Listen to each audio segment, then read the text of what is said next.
ইমানের অংশ। ইমানের যে ৭৭টা শাখা প্রশাখা রয়েছে তার মধ্যে এটাও একটি, রাসূলুল্লাহকে মহব্বত করা, রাসূলুল্লাহকে ভালোবাসা।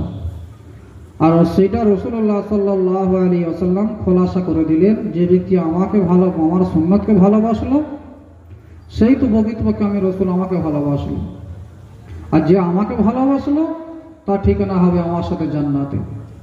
সহজ দিন, সহজ, কারো বুঝতে অসুবিধা হবে না। একটু আমল করার চেষ্টা করি, একটু নিয়ত করি, আমলে জিন্দেগি বানাই। আল্লাহ রাব্বুল আলামিন কুরআনুল কারীমের মধ্যে আল্লাহ পাক ইরশাদ করলেন, ইন্নামাল মুমিনুনা আল্লাযীনা ইযা যুকিরাল্লাহু ওয়াজিলাত কুলুবুহুম ওয়া ইযা তুলিয়াত আলাইহিম আয়াতুহু যাদাতুহুম ঈমানা ওয়া আলা রাব্বিহিম ইয়াতাওয়াক্কালুন।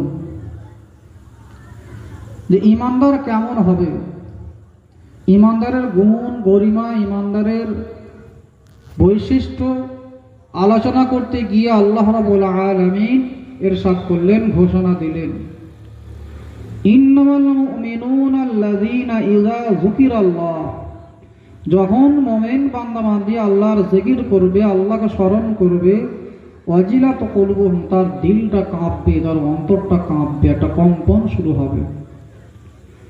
ওয়া ইযা তুলিয়াত আলাইহিম আয়াতুহু যাদাতুহুম ঈমানা, আর যখন আল্লাহর কোরআনটা তেলাওয়াত করবে তার ঈমানটা বেড়ে যাবে।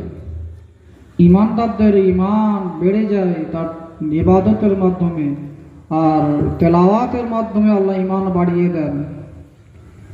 তারপর আল্লাহ ওয়া আলা রাব্বিহি ইয়াতাওয়াক্কালুন, সেই বান্দা যখন ঈমানদার বান্দাবান যখন কোনো কাজ করবে, সে দুনিয়ার উপরে কোনো ভরসা করে কাজ করবে না, একমাত্র আল্লাহর উপরে ভরসা করে সে কাজ করবে। সে যে কোনো কাজ কার উপর ভরসা করে করবে? আল্লাহর উপর ভরসা করে করবে।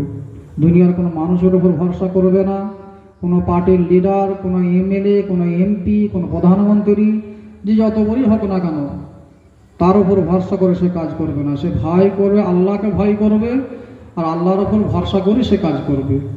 আর যেই ধরনের যারা মানুষ ইমানদার, যারা আল্লাহকে ভয় করে কাজ করে, আল্লাহর উপর ভরসা করে কাজ করে, একমাত্র আল্লাহকে তাওয়াক্কুল রেখে কাজ করে, তার কাজকে আল্লাহ পাকই উদ্ধার করে দেন।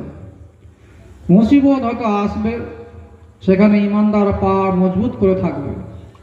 ইমানদারের গুণ, ইমানদারের বৈশিষ্ট্য, ইমানদার কখনো ভেঙে যাবে না, মুচকে যাবে হয়তো, কিন্তু ভেঙে কোনদিন পড়বে না, কেন তার ঈমান রয়েছে।